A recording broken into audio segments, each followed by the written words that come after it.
Hello students.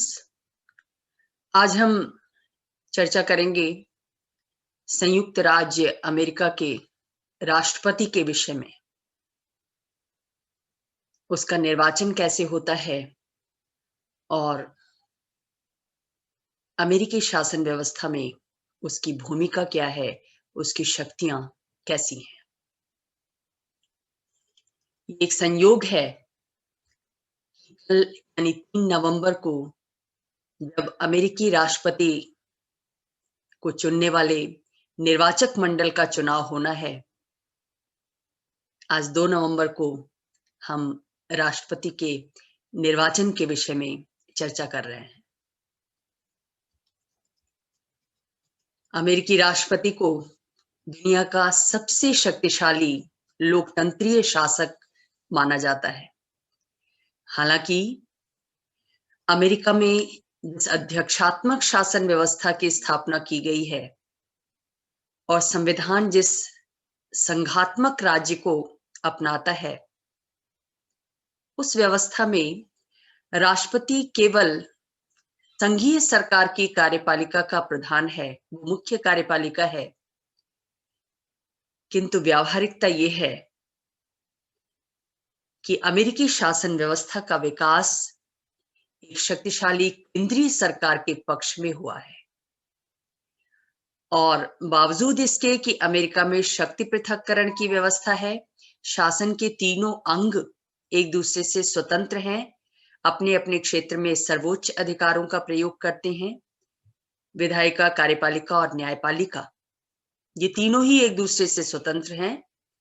तीनों का पृथक ढंग से निर्वाचन या पद ग्रहण होता है और तीनों संविधान द्वारा प्रदत्त अपने अधिकारों का उपभोग करते हैं। राष्ट्रपति के द्वारा कार्यकारी शक्तियों का उपभोग किया जाता है, लेकिन ये भी एक तथ्य है कि अमेरिकी संविधान की व्याख्या वहां के सर्वोच्च न्यायालय ने इस रूप में की है कि राष्ट्रपति दिनों दिन शक्तिशाली बनता गया है।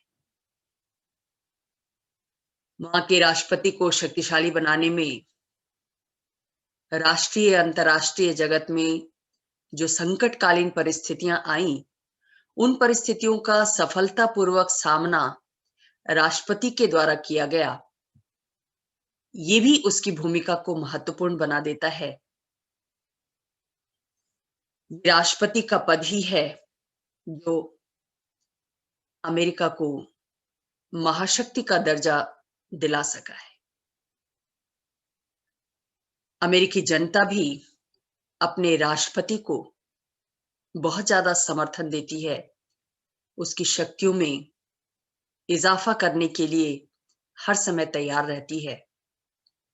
और यही वजह है कि अमेरिकी राष्ट्रपति का पद और उसका निर्वाचन पूरी दुनिया के लिए आकर्षण का विषय है, उत्सुकता का विषय है। अमेरिकी संविधान निर्माताओं ने खुद संविधान बनाते समय ये सोचा भी नहीं था कि किसी दिन अमेरिकी राष्ट्रपति लोकतंत्र में किसी भी व्यक्ति के द्वारा उपभोग की जाने वाली अधिकतम शक्ति का प्रयोगकर्ता बनेगा। निरंकुश शासक तो शक्तिशाली होते हैं, किंतु लोकतांत्रिक शासन व्यवस्था जिसमें सत्ता का स्वरूप सीमित होता है, वैधानिक होता है, मर्यादित होता है। अमेरिकी संविधान निर्माताओं ने भी अपने यहां सीमित शासन व्यवस्था की स्थापना की थी, लेकिन इस सीमित शासन व्यवस्था में भी अमेरिकी राष्ट्रपति के द्वारा ज्यादा शक्तियों का प्रयोग किया जाता है, उतना किसी भी लोकतांत्रिक देश के शासक द्वारा नहीं किया जाता। ग्रिफिथ ने अपनी पुस्तक the American system of government में राष्ट्रपति पद को अमेरिकी शासन की सभी संस्थाओं में सबसे अधिक नाटकीय कहा है और प्रोफेसर लास्की ने उसके पद का मूल्यांकन करते हुए लिखा है कि संयुक्त राज्य अमेरिका का राष्ट्रपति एक राजा से कम भी है और अधिक भी। वो एक प्रधानमंत्री से कम भी है और अधिक भी। जितनी सावधानी से उसके पद का अध्ययन किया जाएगा, उतना ही उसके पद की विशिष्टता प्रकट होती जाएगी। अधिनायकों और निरंकुश राजाओं को छोड़कर वो दुनिया के मनुष्यों में सबसे ज्यादा शक्ति संपन्न है। वो एक साथ ही संविधान द्वारा प्राप्त सार्वजनिक नीति का सूत्रधार, एक बड़े राजनीतिक दल का नेता, अमेरिकी विदेश नीति का प्रमुख शिल्पकार और संसार के बीच अपने राष्ट्र का प्रवक्ता होता है। तो आज इसी राष्ट्रपति के विषय में हम चर्चा करेंगे। जहां तक संविधान का प्रश्न है, संविधान का अनुच्छेद 1 राष्ट्रपति पद का उल्लेख करता है, जिसमें यह कहा गया है कि संघ की कार्यपालिका शक्ति एक राष्ट्रपति में निहित होगी, जो 4 वर्ष तक अपने पद पर बना रहेगा। संविधान के अनुसार ही राष्ट्रपति पद के लिए कुछ योग्यताएं निर्धारित की गई हैं। राष्ट्रपति और उपराष्ट्रपति बनने के लिए जरूरी है कि वो व्यक्ति अमेरिका का जन्मजात नागरिक हो। यहाँ ये बात ध्यान देने योग्य है कि अन्य किन्हीं सार्वजनिक संस्थाओं के लिए उसका सदस्य बनने के लिए जन्मजात नागरिकता को आवश्यक नहीं माना गया है। जैसे कांग्रेस का सदस्य कोई व्यक्ति अगर दूसरे देश का नागरिक है, लेकिन वहां रहते रहते उसने वहां की नागरिकता प्राप्त कर ली है, तो भी वो उसका चुनाव लड़ सकता है। लेकिन राष्ट्रपति बनने के लिए ये जरूरी योग्यता है कि वो नागरिक जन्म से अमेरिका का नागरिक होना चाहिए। कम से कम 35 वर्ष की आयु उसकी अवश्य होनी चाहिए। इससे कम उम्र का कोई व्यक्ति राष्ट्रपति पद का या उपराष्ट्रपति पद का उम्मीदवार नहीं हो सकता। और तीसरी योग्यता जो निर्धारित की गई है वो ये है कि सब मिलाकर उसके द्वारा कम से कम 14 वर्षों तक अमेरिका का निवासी होना चाहिए।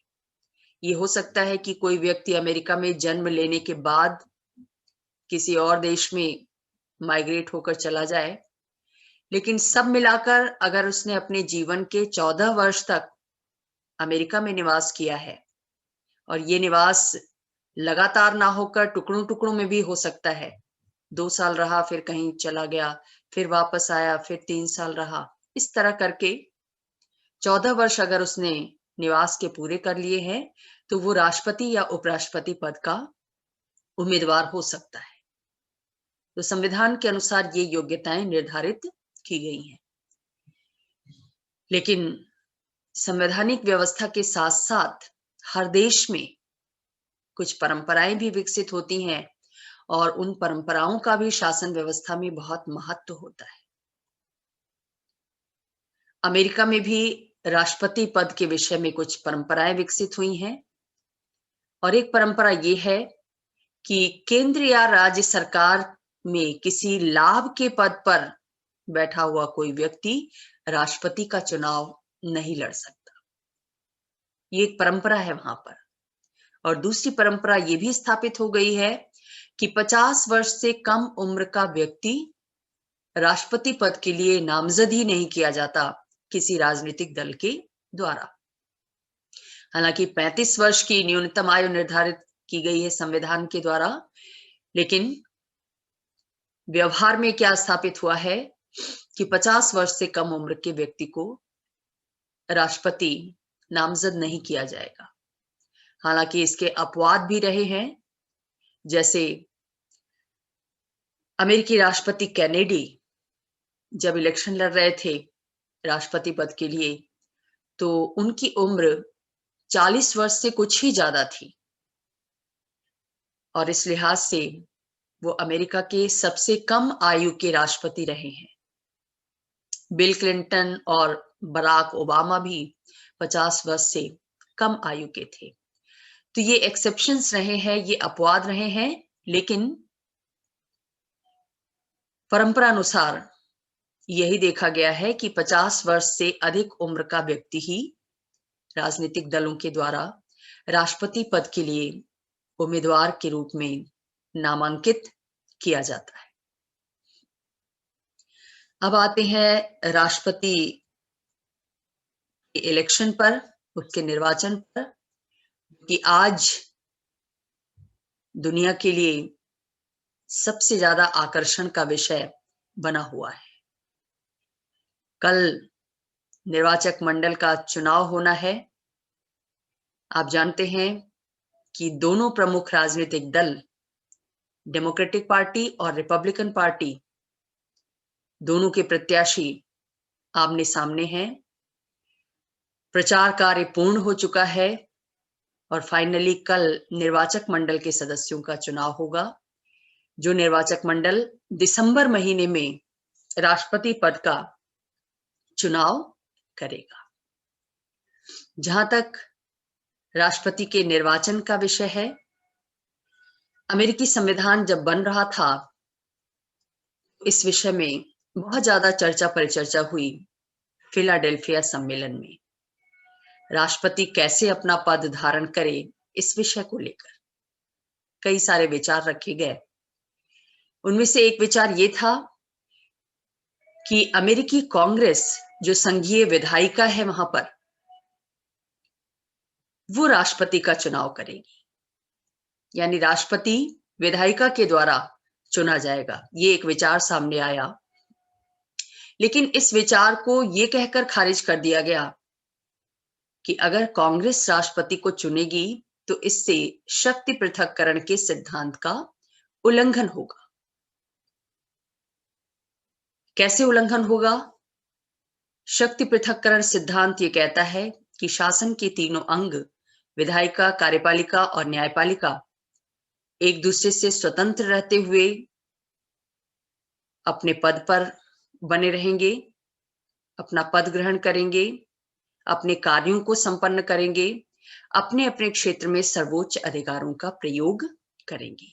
तो अगर कांग्रेस राष्ट्रपति को चुनती तो शक्ति पृथक्करण का यह सिद्धांत पूरा नहीं होता, लागू नहीं हो सकता था। इसलिए इसे खारिज कर दिया गया, क्योंकि तब कांग्रेस किसी न किसी रूप में राष्ट्रपति को के कार्यों में हस्तक्षेप करने का अधिकार प्राप्त कर लेती अगर उसके द्वारा राष्ट्रपति का चुनाव किया जाता तो। इसलिए दूसरा विचार ये रखा गया कि राष्ट्रपति सीधे सीधे जनता के द्वारा चुना जाए, किंतु इस विचार का उन जनप्रतिनिधियों के बहुमत ने कड़ा विरोध किया जो जनप्रतिनिधि संविधान सभा में आए थे, फिलाडेल्फिया सम्मेलन में आए थे। अंत में इस विषय पर निर्णय हुआ कि राष्ट्रपति का चुनाव अप्रत्यक्ष ढंग से जनता के द्वारा किया जाए। संवैधानिक व्यवस्था ये कहती है कि राष्ट्रपति अप्रत्यक्ष ढंग से चुना जाएगा जनता के द्वारा, यानी राष्ट्रपति का चुनाव एक निर्वाचक मंडल के द्वारा किया जाएगा, जिस निर्वाचक मंडल के सदस्यों का चुनाव हर राज्य के मतदाता अपनी इच्छा अनुसार करेंगे। यानी जनता पहले निर्वाचक मंडल के सदस्यों का चुनाव करेगी और फिर वो निर्वाचक मंडल राष्ट्रपति का चुनाव करेगा। तो पहले जो 3 चुनाव हुए राष्ट्रपति के, वो तो संविधान की इस योजना के अनुरूप हुए, यानी अप्रत्यक्ष ढंग से हुए, निर्वाचक मंडल के द्वारा किए गए। किंतु सन 1800 में हम क्या देखते हैं कि अमेरिका में 2 संगठित राजनीतिक दल उदित हुए, डेमोक्रेटिक पार्टी और रिपब्लिकन पार्टी। आपको यहां बता दें कि अमेरिकी संविधान निर्माता ये नहीं चाहते थे कि उनके देश में राजनीतिक दलों का उदय हो। वो राजनीतिक दलों के विरुद्ध थे।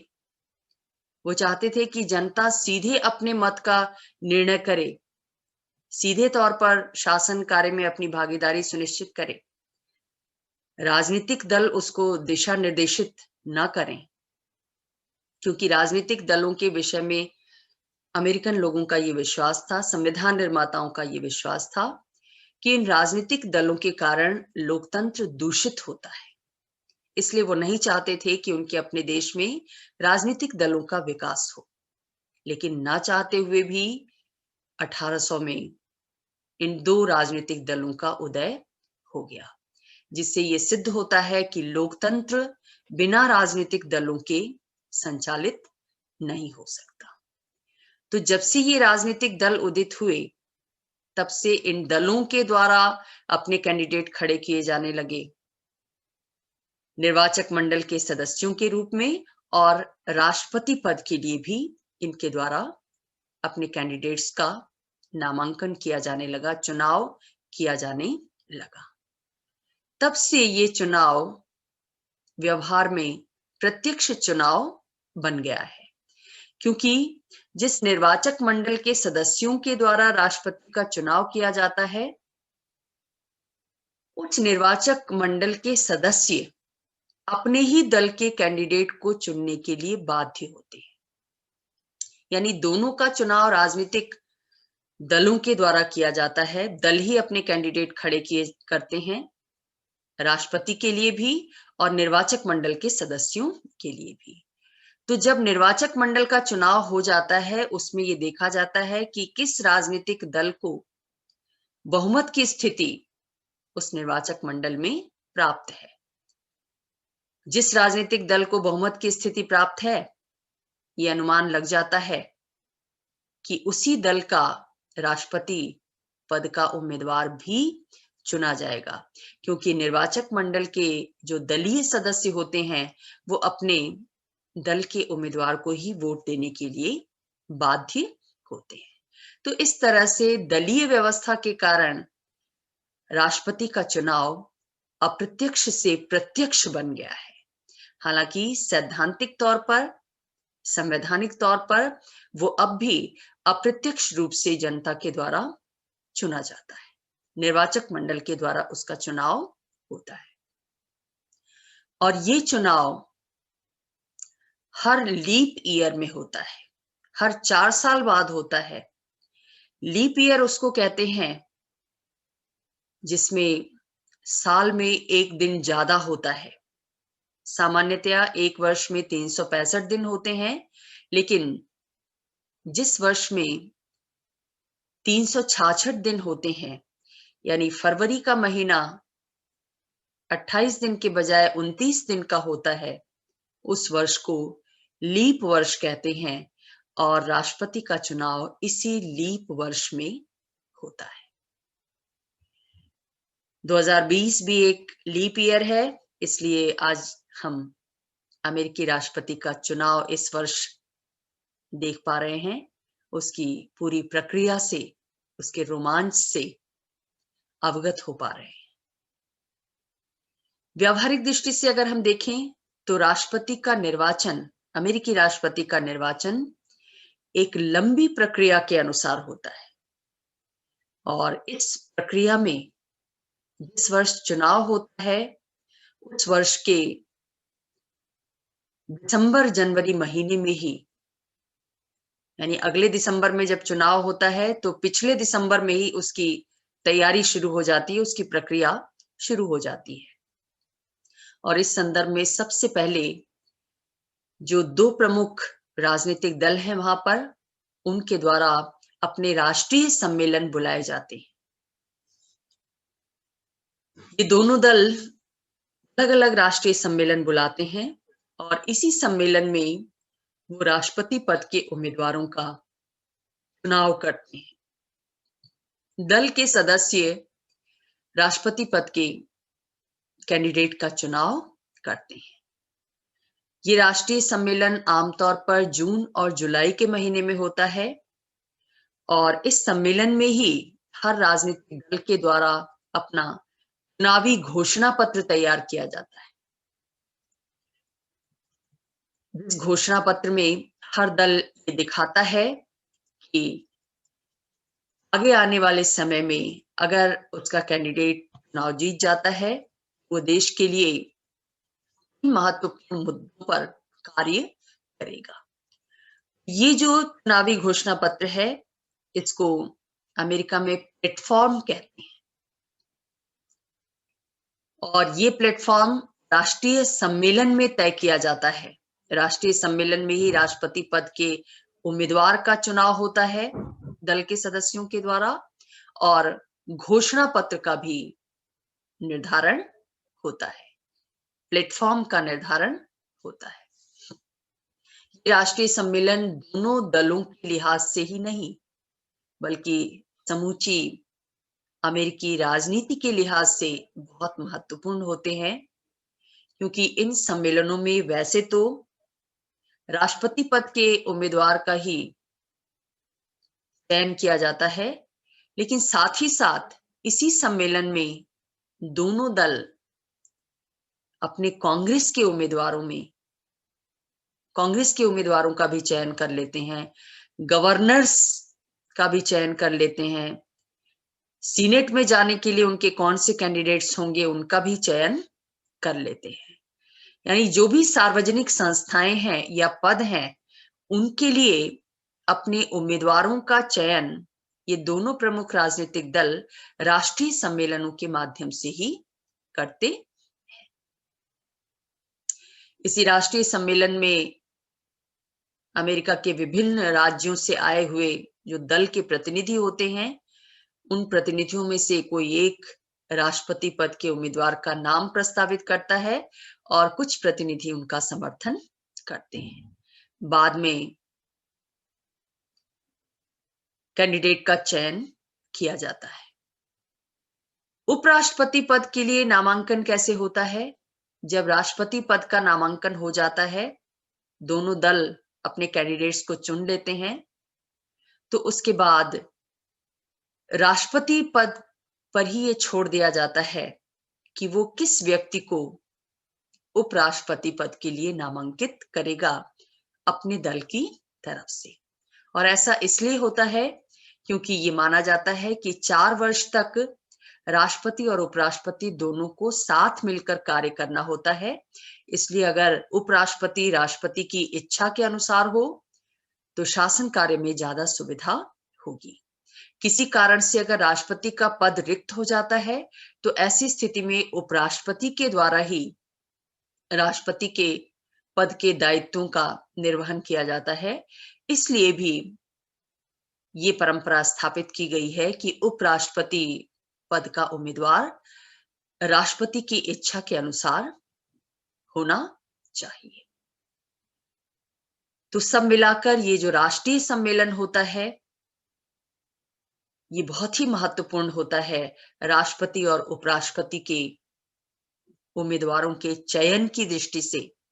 न केवल राष्ट्रपति और उपराष्ट्रपति के उम्मीदवारों के चयन की दृष्टि से, बल्कि कांग्रेस के उम्मीदवारों, गवर्नर्स और सीनेटर्स के चयन के, उनके उम्मीदवारों के चयन की दृष्टि से भी। ये राष्ट्रीय सम्मेलन बहुत ही अनूठा संस्थान है अमेरिकी राजनीतिक व्यवस्था में, जहां पर बहुत ज्यादा भीड़ भाड़, बहुत ज्यादा साज सज्जा, चुनावी कोलाहल, शोर शराबा और उत्साह देखने को मिलता है। राष्ट्रीय सम्मेलन में जब कैंडिडेट्स का चयन हो जाता है, उम्मीदवारों का चयन हो जाता है, उसके बाद चुनाव प्रचार की प्रक्रिया शुरू हो जाती है। दोनों ही दल अपने अपने प्रत्याशियों के पक्ष में जोरदार प्रचार प्रसार करते हैं और सामान्य रूप से ये प्रचार कार्य जुलाई महीने के अंत से होता है और हर दल का बाकायदा प्रचार प्रबंधक होता है जो एक मजबूत प्रचार तंत्र को विकसित करता है। हर दल निर्वाचक मंडल के लिए अपने प्रत्याशियों की सूचियां प्रकाशित करता है। राष्ट्रपति पद का उम्मीदवार तो राष्ट्रीय सम्मेलन में चुन लिया गया, लेकिन उसके बाद जो निर्वाचक मंडल चुना जाना है, उस निर्वाचक मंडल के लिए भी हर दल अपने अपने प्रत्याशियों की सूचियां रखता है और राष्ट्रपति और उपराष्ट्रपति पद के जो उम्मीदवार होते हैं वो निर्वाचक मंडल के सदस्यों के लिए जो दल की तरफ से उम्मीदवार घोषित किए गए हैं उनके पक्ष में प्रचार प्रसार करते हैं। पूरे देश में टेलीविजन, रेडियो, अन्य संचार माध्यमों से वो जनता तक अपनी बात को पहुंचाते हैं। हालिया चुनाव में आप देख रहे होंगे, सुन रहे होंगे कि कैसे रिपब्लिकन पार्टी के उम्मीदवार डोनाल्ड ट्रंप, जो इस समय अमेरिकी राष्ट्रपति भी है, उनके द्वारा कैसे अपने प्रतिद्वंदी डेमोक्रेटिक पार्टी के उम्मीदवार जो बाइडेन के साथ कैसा डिबेट किया जा रहा है विभिन्न सार्वजनिक मुद्दों पर। जो बाइडेन या डेमोक्रेटिक पार्टी के लोग ट्रंप पर यह आरोप लगा रहे हैं कि उनके द्वारा कोविड महामारी के रोकथाम के लिए ज्यादा प्रयास नहीं किए गए, इस बीमारी को मजाक के तौर पर लिया गया, ट्रंप के द्वारा सीरियसली नहीं लिया गया, जिसके कारण लाखों अमेरिकियों को अपनी जान गंवानी पड़ी। क्लाइमेट के मुद्दे पर भी, पर्यावरण के मुद्दे पर भी ट्रंप के विचार बहुत सकारात्मक नहीं है, ऐसा डेमोक्रेटिक पार्टी के उम्मीदवार आरोप लगाते हैं। दूसरी तरफ जो रिपब्लिकन पार्टी के उम्मीदवार डोनाल्ड ट्रंप हैं, वो अपने प्रतिद्वंदी पर और तरह के आरोप लगाते हैं कि उनका दृष्टिकोण सीरियस नहीं है, उनके अंदर वो क्षमता नहीं है जो एक राष्ट्रपति के लिए वांछित है। इस तरह का आरोप प्रत्यारोप वहां भी राष्ट्रपति पद के चुनाव में हमें देखने को मिलता है। और इस डिबेट को पूरे देश की जनता टेलीविजन के माध्यम से देखती है, सुनती है, समझती है। इसलिए प्रचार कार्य करते समय कैंडिडेट्स को, दलों को बहुत ज्यादा सजग और सतर्क रहना पड़ता है। अभी जो रुझान देखने को मिल रहा है इस वर्ष के अमेरिकी राष्ट्रपति के चुनाव में, उसमें जो बाइडेन थोड़ी बढ़त हासिल किए हुए हैं डोनाल्ड ट्रंप के मुकाबले में।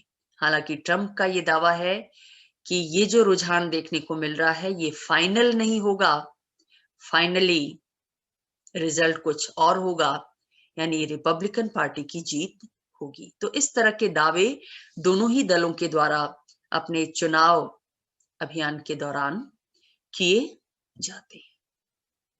तो राष्ट्रपति पद के उम्मीदवारों का चयन हो गया, फिर चुनाव प्रचार हुआ, और चुनाव प्रचार के बाद अब बारी आती है निर्वाचक मंडल के सदस्यों के चुनाव की। निर्वाचक मंडल चुनाव कैसे होता है, कैसे बनता है निर्वाचक मंडल?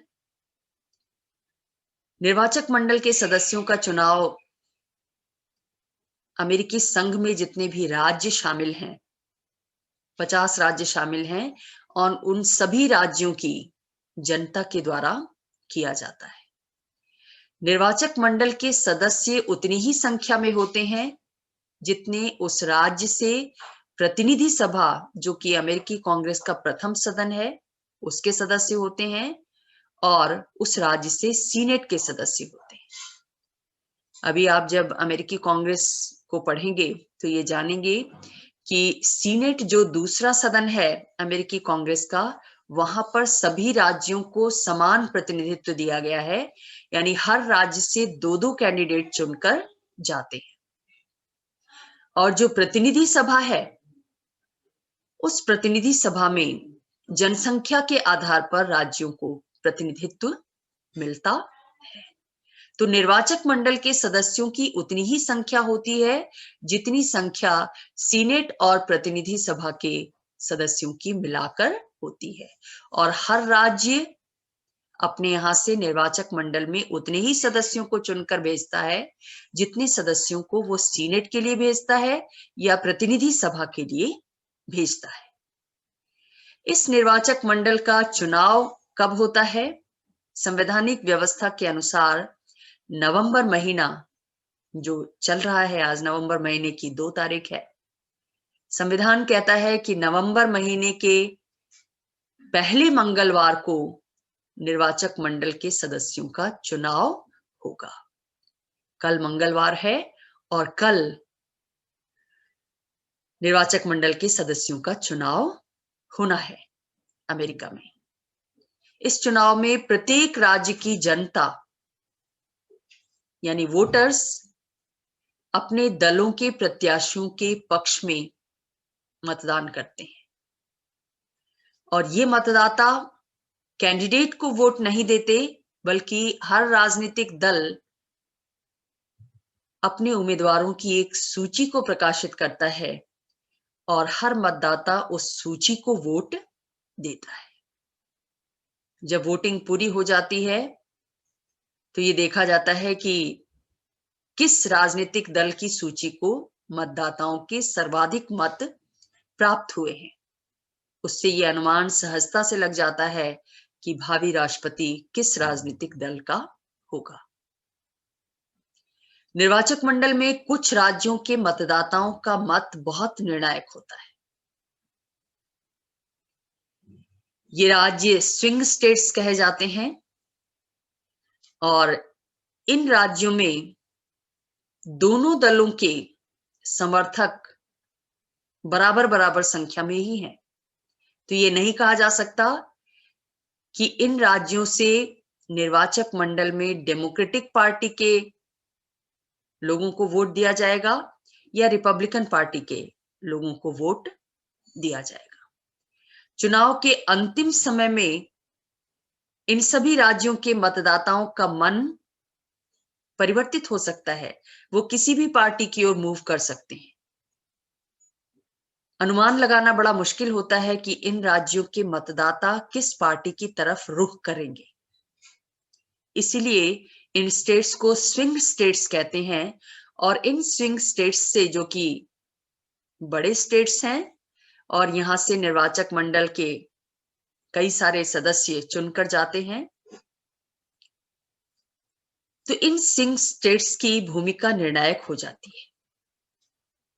अभी जो इलेक्शन हो रहा है 2020 का, उसमें जो राष्ट्रपति पद के उम्मीदवार हैं डोनाल्ड ट्रंप और जो बाइडेन, उनकी निगाहें इन्हीं स्विंग स्टेट्स पर टिकी हैं। अभी जो पोल सर्वे आ रहा है उसमें जो बाइडेन कुछ प्रतिशत वोटों से आगे दिख रहे हैं, लेकिन ट्रंप का दावा है कि जैसा पिछले इलेक्शन में हुआ था, मतदाताओं का रुख एकदम से चेंज हो सकता है। यानी पोल के जो नतीजे हैं, प्री पोल के जो नतीजे हैं, वो पलट सकते हैं। ऐसे स्विंग स्टेट्स में कौन से स्टेट्स हैं? Florida, Pennsylvania, Ohio, north Carolina, Arizona, Wisconsin और लोवा। तो ये स्विंग स्टेट्स एक निर्णायक भूमिका निभाते हैं। अब देखना है कि इस इलेक्शन में इन राज्यों के मतदाताओं का रुख किस तरफ होता है फाइनली। निर्वाचक मंडल का चुनाव जब नवंबर महीने में हो जाता है, उसके बाद निर्वाचक मंडल के सदस्यों के द्वारा राष्ट्रपति का चुनाव किया जाता है। ये चुनाव कब होता है? दिसंबर महीने के दूसरे बुधवार के बाद पड़ने वाले प्रथम सोमवार को निर्वाचक मंडल के सभी सदस्य अपने अपने राज्यों की राजधानियों में इकट्ठा होते हैं और राष्ट्रपति और उपराष्ट्रपति पद के लिए मतदान करते हैं। अमेरिका की जो राजधानी वॉशिंगटन है, वहां की जनता को 1961 तक राष्ट्रपति के चुनाव में कोई भागीदारी प्राप्त नहीं थी, लेकिन 23वें संशोधन के द्वारा वहां के मतदाताओं को भी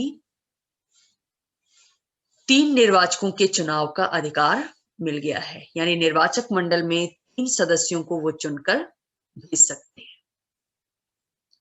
निर्वाचक मंडल के सदस्य जब अपने राजधानियों में, अपने अपने स्टेट की राजधानियों में इकट्ठा होकर कैंडिडेट्स के पक्ष में वोट डालते हैं, तो उनके मतपत्र सहित मतपेटिका को सील बंद करके अमेरिकी कांग्रेस के दूसरे सदन सीनेट के पास भेज दिया जाता है।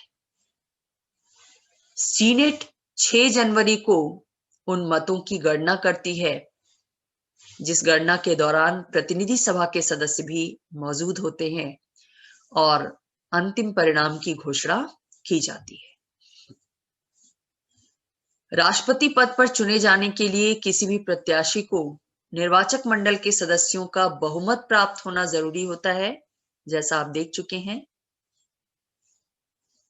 1964 में लिंडन जॉनसन जब राष्ट्रपति कैंडिडेट थे और जो कैनेडी की हत्या के बाद राष्ट्रपति बने थे, उनके इलेक्शन में उन्हें जितना निर्वाचक मंडल के सदस्यों का बहुमत प्राप्त हुआ, उतना बाद में बहुत ही कम उम्मीदवारों को वोट प्राप्त हुआ। अब अगर ऐसी स्थिति आती है कि इस चुनाव में किसी भी कैंडिडेट को निर्वाचक मंडल के सदस्यों का बहुमत प्राप्त नहीं होता, तो क्या होता है? तो ये देखा जाता है कि सबसे ज्यादा मत किसको प्राप्त हुए हैं। उन 3 कैंडिडेट्स के नाम की सूची सीनेट प्रतिनिधि सभा के सामने रखती है, जिन कैंडिडेट्स ने सबसे ज्यादा संख्या में वोट प्राप्त किए हैं। प्रथम 3 उम्मीदवार, और इन 3 उम्मीदवारों में से तब प्रतिनिधि सभा ये डिसाइड करती है कि राष्ट्रपति कौन होगा, यानी राष्ट्रपति पद के उम्मीदवार का चयन उसके द्वारा किया जाता है। अगर ऐसी स्थिति बनती है तो जब प्रतिनिधि सभा राष्ट्रपति के लिए वोट कर रही होती है, तो उस समय हर राज्य का एक मत गिना जाता है, यानी प्रतिनिधि सभा में जितने भी राज्यों से प्रतिनिधि चुनकर गए हैं, वो सब अलग अलग मत नहीं देंगे, बल्कि एक राज्य से एक ही मत डाला जाएगा। इसी प्रकार उपराष्ट्रपति पद के लिए अगर किसी उम्मीदवार को निर्वाचक मंडल का बहुमत नहीं मिलता है, तो जो फर्स्ट 2 कैंडिडेट्स हैं जिनको सबसे ज्यादा वोट प्राप्त हुए, उन कैंडिडेट्स के नाम सीनेट के सामने भेजे जाते हैं, रखे जाते हैं, और सीनेट उनमें से किसी एक को उपराष्ट्रपति पद के लिए चुन लेती है। लेकिन जब सीनेट वोट कर रही होती है उपराष्ट्रपति के लिए, तो उस समय हर सीनेटर अपने मत का प्रयोग करता है।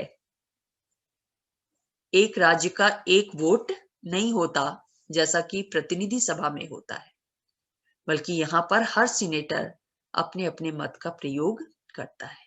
एक राज्य से 2 सीनेटर चुनकर जाते हैं और दोनों ही उपराष्ट्रपति के निर्वाचन की इस प्रक्रिया में अपने अपने मताधिकार का प्रयोग करते हैं। तो इस तरह से राष्ट्रपति और उपराष्ट्रपति के चुनाव की प्रक्रिया पूर्ण होती है, और ये प्रक्रिया अंतिम रूप से संपन्न होती है राष्ट्रपति के द्वारा अपना पद ग्रहण किए जाने पर। संविधान का जो 21वां संशोधन किया गया, उसके अनुसार नवनिर्वाचित राष्ट्रपति 20 जनवरी को अपना पद ग्रहण करता है। नवंबर महीने में चुनाव की प्रक्रिया प्रारंभ होती है, यानी निर्वाचक मंडल के सदस्यों का चुनाव होता है। उसके बाद दिसंबर में निर्वाचक मंडल के सदस्यों के द्वारा राष्ट्रपति पद का चुनाव किया जाता है। तो और 20 जनवरी को राष्ट्रपति के द्वारा पद ग्रहण किया जाता है। इस बीच में लंबा समय होता है, नवंबर से लेकर जनवरी तक, और इस दौरान पिछला राष्ट्रपति ही अपने पद पर बना रहता है। ऐसे में ये प्रश्न और आशंका जताई जाती है कि जो पूर्व राष्ट्रपति है, जो पद छोड़ने जा रहा है, उसके द्वारा नए राष्ट्रपति के मार्ग में कठिनाइयां उत्पन्न की जा सकती हैं। उसे लग सकता है कि अब तो उसका पद छूट ही रहा है, वो नाना तरह की समस्याएं पैदा कर सकता है। इसको देखते हुए 1960 के बाद से ये परंपरा स्थापित की गई है कि सेवा से मुक्त होने वाला राष्ट्रपति नवनिर्वाचित राष्ट्रपति की सलाह से कार्य करेगा, चाहे नया राष्ट्रपति विरोधी विचारों का ही क्यों ना हो। आप आजकल भी सुन रहे हैं कि कैसे डोनाल्ड ट्रंप प्रेस कॉन्फ्रेंस के माध्यम से ये कह रहे हैं कि अगर वो चुनाव हार जाते हैं तो सत्ता का हस्तांतरण इतनी आसानी से नहीं होगा। तो इस तरह के जो विचार आते हैं उससे ये आशंकाएं पुष्ट होती हैं कि वाकई जो पुराना राष्ट्रपति है, पूर्व राष्ट्रपति है, जो चुनाव हार गया है या नहीं भी हारा है तो अब आगे उसे पद पर नहीं आना है, उसके द्वारा कठिनाइयां उत्पन्न की जा सकती हैं, इसलिए इस परंपरा को स्थापित किया गया है। तो अमेरिकी राष्ट्रपति के पद ग्रहण करने के साथ ही उसके इलेक्शन का जो आकर्षक प्रक्रिया है, आकर्षक चरण है, वो पूरा होता है और निर्वाचन की प्रक्रिया समाप्त होती है। इस तरह से अमेरिकी राष्ट्रपति के निर्वाचन की जो लीला है, जैसा कि यंग ने लिखा कि विश्व की लोकप्रिय सरकारों के गठन में सबसे अधिक महत्वपूर्ण है आडंबर, उत्सुकता, भाषण कला, मतदाताओं की भागीदारी, उल्लासपूर्ण वातावरण, लिखित प्रचार और आर्थिक व्यय की दृष्टि से संसार का कोई अन्य निर्वाचन इसकी समानता नहीं कर सकता। तो ये था अमेरिकी राष्ट्रपति का चुनाव। हम सभी की निगाहें इस पर लगी हैं कि अगला अमेरिका का राष्ट्रपति कौन होगा। आशा है आपको निर्वाचन की प्रक्रिया समझ में आई होगी।